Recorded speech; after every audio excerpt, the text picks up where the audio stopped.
그 좋은 날을 앞두고 안 좋은 소식이 들리니까 참 안타깝기 그지없는데요. 어떤 소식인지 좀 자세히 소개해 주세요. 네, 이 업계에 따르면요. 최근 브라질 월드컵 독점적인 중계권을 가지고 있는 SBS와 그 SBS와의 협약을 통해서 공동 중계권을 확보한 KBS나 MBC, 이 지상파 3개 방송국이 브라질 월드컵 재송신을 대가로 그 협약을 맺자, 새로운 협약을 맺자라는 공문을 유료방송 사업자들한테 발송한 것으로 확인이 됐습니다. 유료방송 사업자들은요, KBS와 MBC, SBS, 이 지상파 3개 방송사가 이들에게 매달 가입자당 280원의 재송출료를 내고 있는데, 이럼에도 불구하고 월드컵 중계권을 따로 내라는 부분에 대해서 좀 반발을 하고 있는 부분인데요. 지상파와 유료방송은 2007년부터 사실 재송신의 대가의 적정성을 놓고 그 양쪽에 팽팽한 논란이 좀 있었거든요. 네. 이후에 소송으로 가고 방송 중단 사태까지 빚어지면서 가까스로 2012년 스스로 이제 합의점을 좀 찾았는데요. 그 이후에 유료방송 업계는 지상파 방송들에게 매년 협상을 통해서 지상파 방송에게 재송신료를 지급을 하고 있습니다. 그 유료방송 측에 따르면요, 이 지상파에 제공하는 연간 재송신료 대가가 모두 한 1,700억 이상이라고 하니까 그 규모도 뭐 작은 규모는 아닙니다. 네, 아무래도 이 분쟁의 원인이 좀 재송신 계약서의 조항을 두고 해석이 엇갈리는 게 아닌가라는 생각이 드는데 실제로 어떤가요? 네, 그렇습니다. 지상파 방송 측은요, 2013년 각 사업자들과 그 재송신에 대한 계약을 체결을 하면서 계약서에 이런 문구를 명시를 했습니다. 월드컵 등 뭐 국민적 관심사가 큰 행사, 이 부분에 대한 재송신은 추후에 협의한다라는 부분인데요. 네. 바로 이 부분을 들어서 추가 재송신 협상의 염두를 둔 조항이었다라고 지금 주장을 하고 있는 것이고요.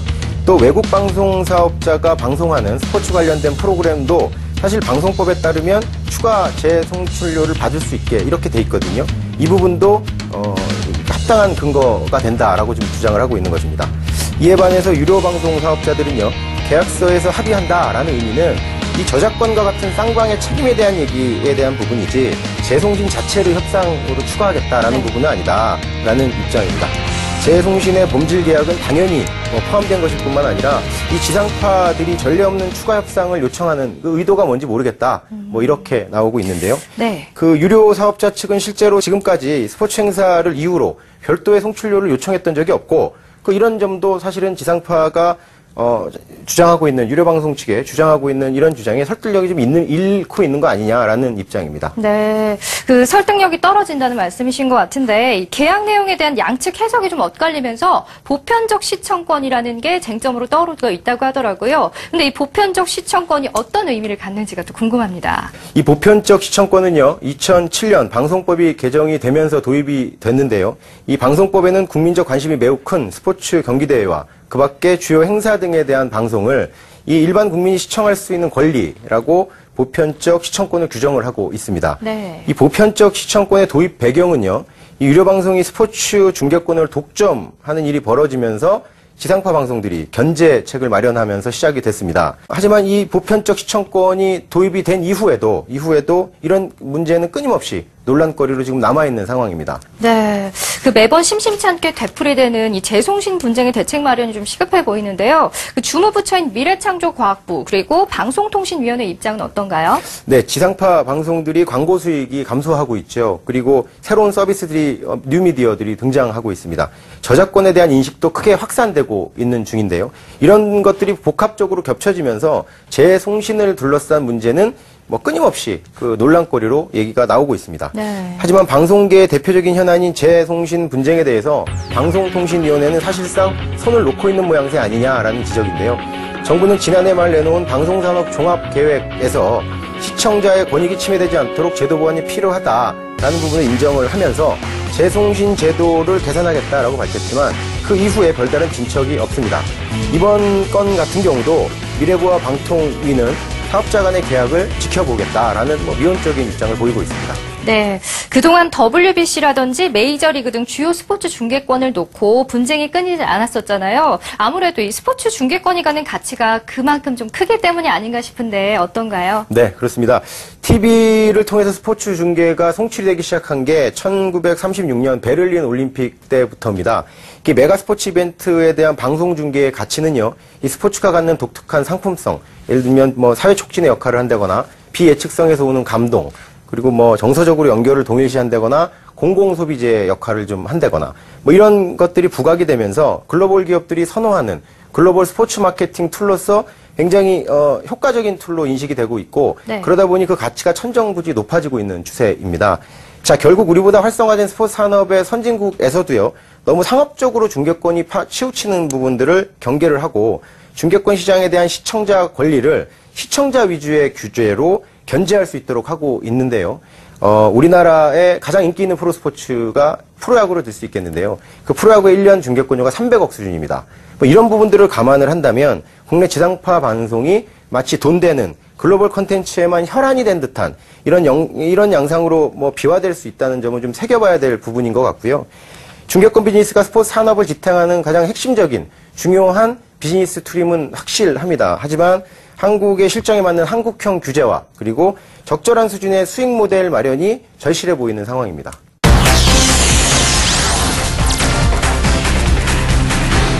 이번 순서는 김창호의 더 리더스입니다. 정부 스포츠 3.0 위원회 전문위원이자 한국스포츠산업협회 총장직을 맡고 있는 김창호 교수가 스포츠 산업과 관련된 각계각층의 목소리를 생생하게 들어보는 시간인데요. 지금부터 화면으로 함께 하시죠. 여러분 한 주간 안녕하셨습니까? 김창호의 더 리더스 진행을 맡은 김창호입니다.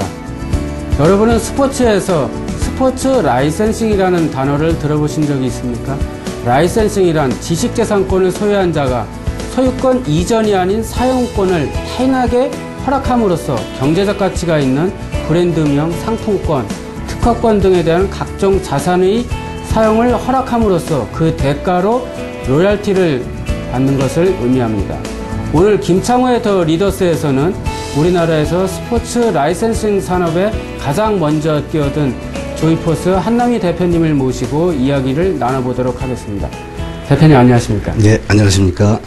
네, 소개를 이렇게 드렸는데 의미가 맞는지 모르겠습니다. 정확하게 의미는 부여를 해주신 것 같습니다. 제가 보기에는. 아, 그렇습니까? 예. 조이포스가 대한민국에서 가장 최초로 라이센싱 산업에 뛰어들었다라고 이야기들을 하고 있습니다. 원조격이다라는 말들을 하고 있는데요. 어떤 회사인지 간단하게 좀 말씀 좀 해주십시오. 그 스포츠 산업에서 스포츠 프로퍼티를 활용하는 회사들은 지금 현재 대한민국에 많지는 않습니다. 예. 근데 지식재산권이라는 것처럼 지금 말씀하신 지식재산권은 이 프로퍼티에 해당되는 말입니다.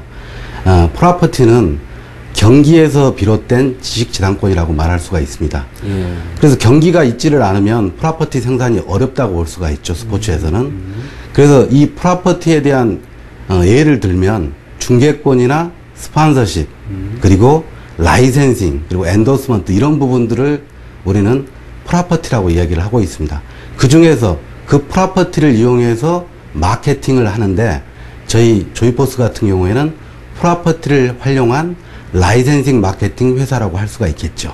그 홍보용품으로 다 모자를 나눠주고 뭐 이런 수준이었지만 외국에서는 그것을 사서 구입을 해가지고 팬들이 쓰고 입장을 하고 다니고 하는 그런 문화였습니다. 네. 근데 우리나라에서 모자를 쓰고 다니는 문화, 외국에서 모자를 쓰고 다니는 문화, 그 문화적인 차이 때문에 겪는 또 하나의 고통도 있지 않을까 싶은데요. 그렇죠. 지금은 이제 우리나라가 메가 이벤트를 많이 개최를 해서 이러한 스포츠 프로퍼티에 대한 부분들이 조금씩 인식이 바뀌었습니다. 예. 이전에는 속된 말로 공짜 문화였죠. 예. 야구단을 가면 공짜로 사인볼을 받을 수 있다. 야구단을 가면 막대풍선을 공짜로 받을 수 있다. 그 당시만 해도 제가 이 사업을 일으키면서 가장 어려웠던 부분들이 이런 공짜 문화에 익숙해졌던 팬들입니다. 하지만 초창기에 비한다면 많이 개선됐다라고 볼 수가 있는데 예. 대표님 생각하시기에 어느 시점부터 이런 것이 좀 바뀌는 것 같다라는 느낌을 받은 것이 어느 시점이 그 기점이 되었다라고 보십니까? 물론 메가 이벤트 월드컵이나 올림픽에 대한 부분들이 있지만 국내로 보자 그러면 지금 프로야구단 같은 경우에는 이 라이센싱 상품에 대한 수익이 급등하고 있습니다. 그러한 부분들은 국내 프로야구가 자생하는 큰 뒷받침이 될 겁니다. 그 이유는 프로퍼티 중에서도 지금 가장 의존도가 높았던 스폰서십, 중개권에 비해서 라이센싱이 저평가돼 있었는데 지금 라이센싱이 상당 수준에 올라오고 있다는 것들이죠. 성공적인 아이템을 끌어낸 것이 축구 선수들에 대한 그 포토볼이라고 이야기를 들었습니다. 네. 어쩌면 지금의 조이포스를 만든 것은 그 포토볼이라고 할 수가 있습니다. 2002년도에 대표 선수 사진이 들은 포토볼을 생산을 마치면서 획기적인 오더를 받게 됩니다. 그때 당시 아디다스나 용품 회사들도 놀랬죠. 과연 그런 볼이 나올 수 있을까? 사용하는데도 문제가 없으면서 프라퍼티를 활용한 최대 프로모션 효과를 낼 수 있는 볼이었습니다. 그래서 그 기반으로 해서 굉장히 많은 기회가 되고 사업적인 기반이 될 수 있었습니다. 월드컵이 저희들한테 준 또 하나의 기회였다고 볼 수가 있죠. 그렇게 시작을 해서 이번에 2014년 브라질 월드컵에 그 스포츠 라이센싱 산업을 맡게 됐다라고 이야기를 들었습니다. 설명 좀 해주시죠. 4년마다 한 번씩 개최되는 피파의 세계적인 축제, 축구 축제에서 수익이 될 수 있는 부분들 중에 3대 수익원 중에 하나가 바로 라이센싱 수익원이라고 할 수가 있죠. 제가 가진 권한은 글로벌 라이센스가 아니고 이 로컬에서 활동할 수 있는 라이센스입니다. 그래서 종목이 이제 아동용 티셔츠랄지 뭐 수건이랄지 또 이런 키홀더랄지 여러 가지를 제가 월드컵에 대한 지식재산권을 사용권 허락을 받아서 제품화해서 시중에 유통시킬 수 있는 그 권한이라고 할 수가 있습니다. 그 정부에서 하고 있는 3.0 위원회로 선정이 돼서 많은 활동을 하고 있다라고 말씀을 들었습니다. 주로 어떤 활동을 하고 계십니까? 지금까지 정부 정책의 자문위원들은 정부가 정책을 하면 평가하는 것에 초점을 뒀죠. 예, 그렇죠. 근데 지금 스포츠 3.0은 평가하는 자문위원들이 아닙니다. 같이 고민하고 창조적인 아이디어나 의제들을 개발하는 겁니다. 저는 상당히 좋았습니다. 우리 대표님께서는 뭐 대학에 강의를 나가서 이 스포츠 산업과 관련된 강의를 하신다고 들었습니다. 가르쳐 보니까 학생들 반응이 어떻습니까? 제가 사회자님한테 스포츠 산업의 핵심 제품이 뭡니까 하고 물어보면 사회자님도 당황하실 거예요. 그렇죠. 그럴 때마다 생각나는 게 축구공이나 야구 글러브를 생각하시겠지만 저는 학생들한테 이게 핵심 제품이 아니라고 얘기를 합니다. 스포츠에서 핵심 제품들은 우리가 지금 서비스로 생각하고 있는 경기나 하는 스포츠나 지금 보는 스포츠들이 바로 핵심 산업군이라고 할 수가 있습니다. 지금 대표님 말씀을 요약을 해본다면은 결국은 콘텐츠 산업이라고 봐도 무방하다라는 생각이 듭니다. 그렇죠. 제가 하고 있는 일이 바로 스포츠 산업의 전자에 말씀드렸던 지식재산권 또 내지는 프로퍼티 개발. 이게 바로 스포츠 산업의 중심이라고 할 수가 있죠. 방금 사회자님께서 말씀하셨던 콘텐츠에 대한 부분들이나 이런 지식재산권 그리고 우리가 경기라는 제품을 만드는 것들 이런 부분들에 대해서 좀 더 집중적으로 전문 인력들을 개발해야 한다는 뜻입니다. 우리나라에서 얼마 전에 4월 달에 무지의 태권도 도원이 개원을 했습니다. 거기서도 지금 뭐 태권도 도복이라든가 전자호구라든가 이런 거에 대한 용품 판매에 대해서도 생각을 하고 있지만은 라이센싱 산업을 하는 것이 그쪽에 손을 대는 것이 종주국으로서 가야 할 길이 아니냐라는 중지를 지금 모으고 있는 것으로 알고 있습니다. 태권도에 대한 부분들이 이미 세계에서 없는 국가가 없죠. 이제는 문화로서 우리 스포츠가 그 나라의 문화로서 자리를 잡게 되겠죠. 거기에 역할을 하는 부분들은 뭐냐면 한류 문화하고 같이 가게 될 겁니다. 그러면 대표님께서는 우리나라 스포츠 산업이 발전하려면 어떠한 점이 필요하다라고 생각을 하십니까? 중국 기업들이 이미 스폰서십이나 또 라이센싱 분야나 대부분 밀고 들어오고 있죠. 그리고 우리나라에서 개최되는 인천 아시안 게임의 용품들 자체가 메이드 인 차이나가 많습니다. 그렇죠. 그러다 보니 우리가 하는 이벤트에서 누가 돈을 벌겠는가에 대한 부분들은 다시 한번 고민을 해야 됩니다. 그렇더라도 저는 우리가 중국 시장을 개척할 수 있는 여지들은 많다. 중국에서 지금 프로 스포츠나 지금 스포츠 쪽이 비약적으로 발전을 하고 있습니다. 네, 우리 대한민국은 이미 메가 이벤트를 다 치렀고 또 거기에 대한 노하우들을 많이 가지고 있죠. 그리고 프로스포츠도 훨씬 발달을 했습니다. 그리고 시장 자체를 이해를 하고 있기 때문에 이러한 부분들을 우리 한국에서 매뉴얼화하고 한국 내에서 인재들을 중국에 보내야 되겠죠. 중국 시장 개척을 해라. 그리고 그들을 지원을 해줘야 됩니다. 지금 중국 시장에 만들고 있는 공장들을 지원하는 것은 오래 가지는 못합니다. 이 공장에 자본을 투여하더라도 중국에서 제한점을 많이 두고 있고 결국은 그들한테 이러한 자본이 넘어가게 돼 있죠.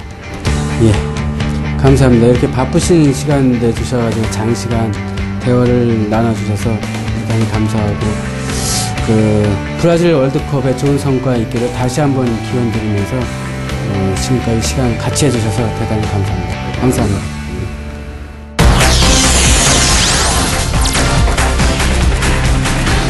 네, 이번 순서는 BJ 인사이드입니다. 우리나라가 스포츠 강국에서 스포츠 산업의 강국으로 도약할 수 있도록 스포츠 산업의 모든 것을 전반적으로 짚어보는 시간인데요. 오늘도 상큼발랄한 매력이 돋보이는 김지윤 리포터 나와주셨습니다. 어서 오세요. 네, 안녕하세요. 김지윤입니다. 요즘 그 어느 때보다 이 해양 및 수상 안전에 대한 관심이 높아지고 있습니다. 최근 문화체육관광부의 스포츠 산업 기술 개발 지원 사업을 통해 이 선진화된 수상 레저 스포츠 장비가 개발됐다고 하는데요. 지금부터 화면으로 함께 만나보시죠. 상명대학교 스포츠산업연구소에서는 지난 2011년 8월부터 문화체육관광부 스포츠산업 기술개발 지원 사업을 통해 30억 원을 지원받아 선진화된 수상 레저 스포츠 장비인 다기능 접이식 소형 보트와 IT융합 라이프 자켓을 개발했습니다. 네, 교수님, 이렇게 접이식 보트랑 또 라이프 자켓이랑 이렇게 만들게 된 계기가 어떻게 되세요? 예, 우리나라는 4대 강이 있고 또 3면이 바다 아닙니까? 그래서 사실은 가장 앞으로 기대되고 활성화될 수 있는 분야가 수상 레저 스포츠 분야인데, 사실 우리나라에서 그걸 제품화하고 기술 개발해서 그것을 보급하려는 의지가 그동안 없었습니다. 그래서 문화체육관광부의 이제 스포츠 산업학과에서 기술 개발 사업을 하면서 사실 이제 그런 아이디어를 저희들이 가지고 있었기 때문에 잘 접목이 돼서 수상 레저 스포츠를 보급하고 활성화시키는 차원에서 저희들이 이 개발 사업에 참여하게 됐습니다. 지난 5월 16일 인천 송도에 위치한 보트하우스에서 3년간의 연구 결과물인 다기능 접이식 소형 보트와 IT융합 라이프 자켓을 시연하는 자리를 마련했는데요. 먼저 다기능 접이식 보트는 바닷가나 강가에서 이동이 간편하며 쉽게 조립하고 설치할 수 있는 제품이라고 합니다. 네, 사장님, 제가 보니까 이렇게 다른 보트랑은 재질도 다른 것 같고 좀 모양도 달라요. 이렇게 생소한데 어떤 특징이 있나요? 네, 기존의 카약은 나무 카약이나 플라스틱으로 된 딱딱한 재질이에요. 그러다 보니까 무게도 무겁고 또 이동하기도 불편하고, 그래서 개발이 된 게 인플레이터블 카약입니다. 근데 인플레이터블 카약은 제품의 특징이 바람을 집어넣으면은 둥그런 원을 형성을 하려고 하다 보니까 우리가 딱딱한 카약과 같은 그런 모양을 표현할 수가 없어요. 그래서 이제 저희가 이번 과제에서 개발이 된 게 아주 특수한 소재인 공간지라는 소재를 개발을 했어요. 그 공간지라는 소재는 바람을 집어넣으면 원을 형태를 유지하는 것이 아니고 수평한 형태를 유지하게 됩니다. 그 의미는 바람을 집어넣어도 기존의 딱딱한 플라스틱이나 나무와 같은 모양을 구현할 수 있다는 얘기죠. 이번에는 IT융합 라이프 자켓을 살펴봤습니다. IT융합 라이프 자켓은 위치 추적과 발열 장치를 장착한 신개념 라이프 자켓인데요. 기존 라이프 자켓과 비교해 어떤 점이 다른지 자세히 알아봤습니다. 이 자켓은 인체공학 설계에 의한 3D 패턴에 의해서 설계되어서 봉제가 되었으며, 착용자가 위성을 통해서 착용자의 포지션을 알릴 수 있는 위치 추적 장치가 탑재되어 있고, 기존의 저체온증을 예방하기 위한 발열체가 뒤에 탑재되어 있습니다. 그래서 물과 반응했을 때 100도까지 온도를 3시간 동안 유지할 수 있는 발열체가 내장되어 있는 부분이 타 라이프 자켓과의 차별성입니다. 이번 시연회에서는 사람들이 직접 IT융합 라이프 자켓을 입고 물속에 들어가 위치 추적 기능 점검과 부력 유지 효과, 발열 시간 등을 테스트했는데요. 무엇보다 위치 추적 기능이 정말 신기했습니다.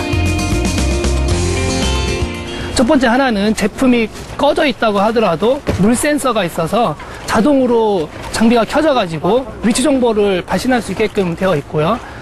두 번째로는 서비스 지역이 한국만에 국한된 게 아니라 전 세계를 서비스하고 있기 때문에 어디에 있더라도 전환 신호를 발신하게 됩니다.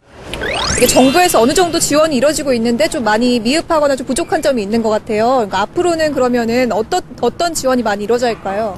문화체육관광부에서 R&D 사업을 지원을 하고 있습니다만은 사실 지금은 그 기업의 어떤 중심도 아니고 학교의 중심도 아니고 그 정부의 중심도 아닙니다. 어떻게 보면 사실 이건 컨소시엄으로 이루어져서 그 기업이 가지고 있는 기술력과 또 그 학교가 가지고 있는 여러 인적 자원의 활용 이런 것이 잘 융화될 수 있도록 정부에서 좀 어떤 조율 관계를 만들어 가서 거기에 집중적인 투자가 이루어지고 이렇게 해야 되는 부분이 좀 필요하겠고요. 또 한 가지는 제품을 개발하고 난 이후에 이것을 기업 입장에서 뭐 아시다시피 그 스포츠 산업 영역의 기업들은 영세한 기업들이 대부분 아니겠습니까? 이 마케팅, 국제 시장의 어떤 경쟁력을 갖기 위한 판로를 개척하는 게 너무 힘듭니다. 그래서 차제의 이 R&D의 영역을 이런 마케팅까지, 해외 마케팅까지 해서 기업이 경쟁력을 가지고 성장할 수 있는 그런 부분까지도 R&D에 포함을 시켜서 지원을 해주는 것이, 우리 그 스포츠 산업 기업체들한테 상당히 필요한 것 같고요. 또 저희 그 대학 입장에서는 물론 이제 그 문화체육관광부에서도 많은 지원을 하고 있습니다만은 그 좋은 인력들을 기업과 그 협력을 해서 기업에 이렇게 좀 활용이 될 수 있는 그런 어떤 연결고리 이런 것들이 지속적으로 만들어지고 확대해 나가는 것이 앞으로 좀 많이 필요하지 않을까 생각을 하고 있습니다. 이번 시연회를 통해서 다기능 접이식 소형 보트와 IT융합 라이프 자켓의 문제점을 더 보완해서 이 해양 및 수상 안전을 보장할 수 있도록 힘쓸 계획이라고 하는데요. 이를 통해서 다시는 해양 및 수상에서 이 안전을 담보로 하는 사고가 발생하지 않기를 기대해 보겠습니다.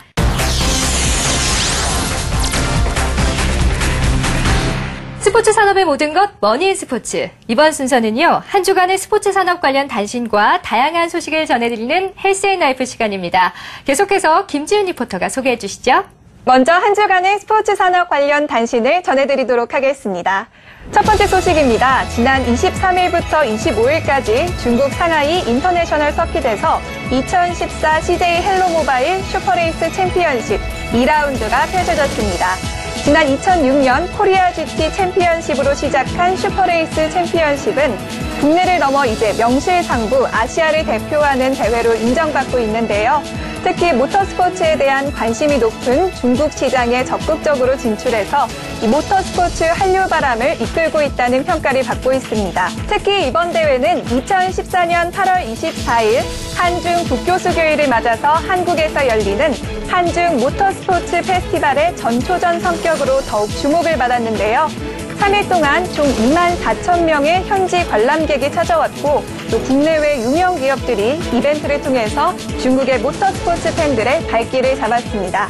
네, 두 번째 소식입니다. 여름을 앞두고 헬스장 고객들의 피해가 늘어나자 지난 26일 서울시와 한국소비자원이 민생침해 경보를 공동 발령했습니다.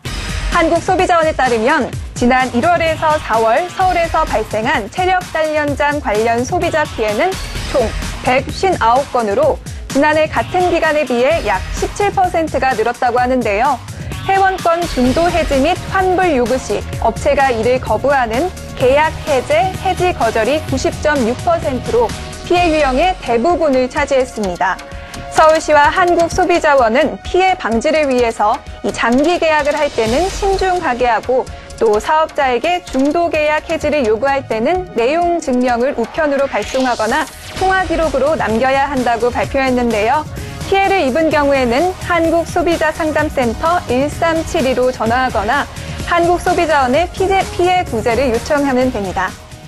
스포츠 산업의 모든 것 머니인 스포츠. 오늘 저희가 준비한 소식은 여기까지입니다. 함께해 주신 유정우 기자 그리고 김지은 리포터 수고하셨습니다. 네, 저희는 다음 주 이 시간에 더욱더 알찬 내용으로 다시 찾아오겠습니다. 시청해 주신 여러분 고맙습니다.